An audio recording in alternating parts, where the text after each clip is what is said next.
8월 8일 월요일 값비싼 기쁨. 음악 소리가 들리자 아이들은 모두 갑자기 뛰쳐나갔습니다. 재빨리 신발을 신은 친구가 있는가 하면 다른 친구들은 그냥 맨발로 문을 향해 뛰었습니다. 순식간에 모두는 아이스크림 트럭을 쫓아 차도로 전력 질주하고 있었습니다. 여름의 첫 더위에 차갑고 달콤한 간식보다 더 좋은 것이 어디 있을까요? 이처럼 우리에게는 교율이나 의무가 아니라 순전히 우리에게 가져다 줄 기쁨을 위해 하는 일들이 있습니다. 마태복음 13장 44절에서 46절에 나오는 두 가지 비유는 무엇을 얻기 위해 모든 것을 팔았다는 사실을 강조하고 있습니다. 우리는 이 이야기들이 희생에 관한 것이라고 생각할 수도 있지만 요점은 그것이 아닙니다. 사실 첫 번째 이야기는 그 사람이 모든 것을 팔아 밭을 산 이유가 기쁨이었다고 분명히 말하고 있습니다. 죄책감이나 의무가 아닌 기쁨이 변화를 일으킵니다. 예수님은 우리 삶의 한 부분이 아닙니다. 주님은 우리의 전부를 요구하십니다. 이야기 속의 두 사람은 소유를 다 팔았습니다. 그러나 가장 중요한 것은 이것입니다. 소유한 전부를 다 판 것의 결과가 실제로 이익이라는 것입니다. 우리는 그 사실을 짐작하지 못했을 수도 있습니다. 그리스도인의 삶이 십자가를 지는 삶이 아닌가요? 네, 맞습니다. 하지만 우리가 죽으면 살고 목숨을 잃으면 얻습니다. 우리가 모든 것을 팔 때 우리는 가장 큰 보화인 예수님을 얻게 됩니다. 기쁨이 그 이유이고 그래서 순종함으로 반응하는 것입니다. 그럴 때 그 보상으로 예수님을 알게 되는 보화를 얻게 됩니다. 말씀.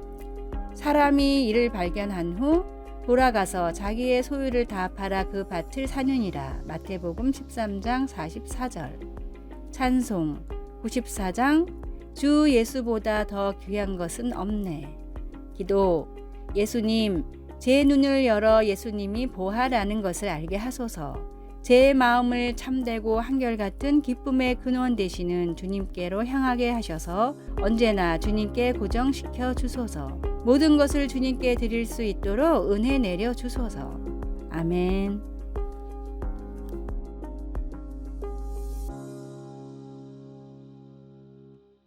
(8월 9일) 화요일. 양같이 염소같이. 양은 기본적으로 게으르고 순합니다. 이런 천성 때문에 개에 이어서 두 번째로 가축화가 빨리 된 동물입니다. 양은 무리의 리더를 세우지 않고 풀이 떨어져도 사는 지역을 옮기지 않을 정도로 한자리에만 머무는 걸 좋아합니다. 다만 목자의 음성은 기가 막힐 정도로 정확하게 구분하며 무리와 다른 가축이 있을 때에는 리더로 인정하고 따릅니다. 아무리 다른 사람이 목자와 비슷한 옷을 입고 비슷한 목소리로 흉내를 내도 양은 절대로 목자가 아닌 다른 사람의 목소리에 반응하지 않습니다. 이런 습성 때문에 예로부터 목자들은 양 무리에 염소를 한 마리씩 넣어서 키웠습니다. 영민하고 부지런한 염소가 양들의 리더가 되면 목자는 염소를 길들여 수많은 양들을 푸른 초장이 있는 곳으로 쉽게 이동시킬 수가 있었기 때문입니다. 우리는 양과 같이 주님의 음성을 기억하며 선한 목자이신 주님을 따라야 합니다. 그러나 세상에서는 염소와 같이 세상 사람들을 주님의 말씀대로 이끌어야 합니다.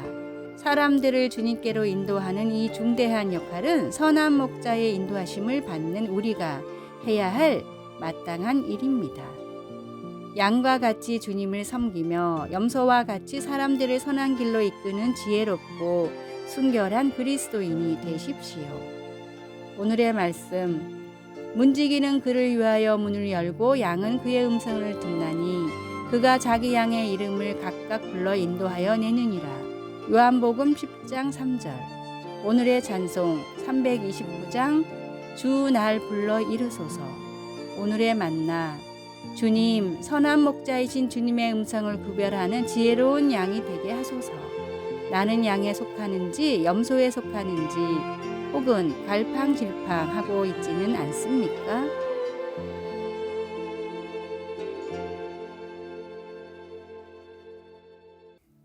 (8월 10일) 수요일. 우리 마음속에. 한 어린 소년이 학교에서 어려움을 겪자 소년의 아버지는 학교 가기 전 매일 아침마다 서약을 암송하도록 가르치기 시작했습니다. 오늘 나를 깨워주신 하나님께 감사합니다.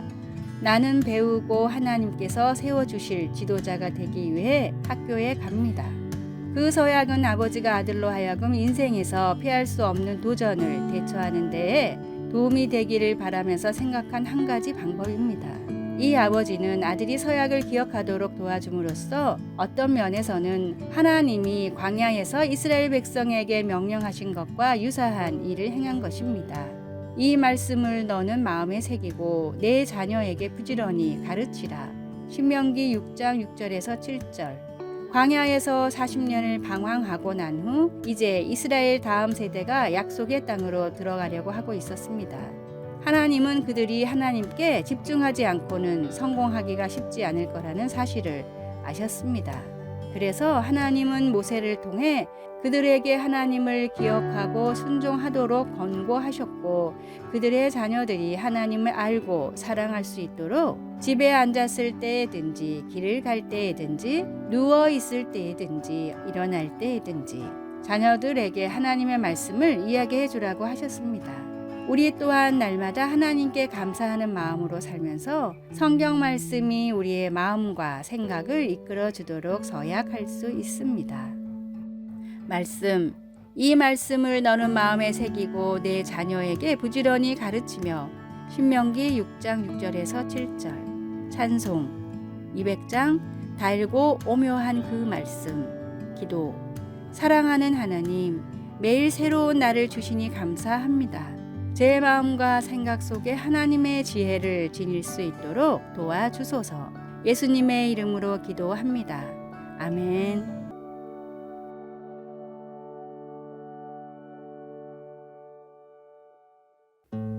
8월 11일 목요일 사랑의 물결. 코로나로 아버지를 잃은 영국의 매트 파울러는 큰 슬픔에 빠져 하루하루를 보냈습니다. 날마다 템스강을 바라보며 아버지와의 추억을 그리던 매트는 강변에 있는 기다란 벽에 붉은 하트를 그리고 아버지의 이름과 추모하는 메시지를 적었습니다. 코로나로 가족을 잃은 아픔을 경험하는 사람들이 점점 늘어나는 것을 보고 안타까운 마음이 들었던 매트는 매일 저녁 템스강에 나와 벽에 여러 모양의 하트를 그렸습니다. 사랑하는 사람을 잃은 사람들이 잠시나마 위안을 받기를 바라는 마음에서였습니다. 매트는 아무 말도 없고 하트만 그릴 뿐이었지만 강변의 하트를 발견한 사람들은 저마다 약속이라도 한 듯이 사랑하는 사람의 이름을 적고 추모하는 메시지를 적었습니다. 몇 달 만에 템스강의 콘크리트 벽은 20만 개의 하트와 추모의 메시지로 가득했습니다. 전염병으로 인해 혼란한 시대에 많은 사람들이 고통과 고난을 겪고 있지만 그럼에도 그들이 가장 갈구하는 것은 바로 사랑이었습니다. 어려운 시대를 극복하며 이어나갈 힘은 오직 사랑뿐입니다. 우리의 생명을 구원하고 영생을 허락하신 주님의 사랑이 모두가 어려운 이 시대를 극복하게 할 해답입니다. 세상에서 가장 크고 놀라운 주님의 사랑을 전함으로 주변 사람들을 위로하십시오. 오늘의 말씀, 보라 아버지께서 어떠한 사랑을 우리에게 주사 하나님의 자녀라 일컬음을 얻게 하셨는고 우리가 그러하도다. 그러므로 세상이 우리를 알지 못함은 그를 알지 못함이니라. 요한일서 3장 1절. 오늘의 찬송 417장 주 예수 넓은 품에.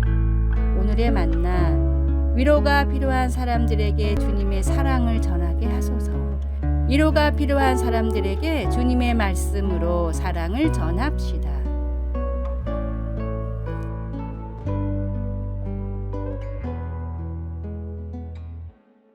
(8월 12일) 금요일. 빛과 소금의 편지. 만보 걷기로 달라진 인생.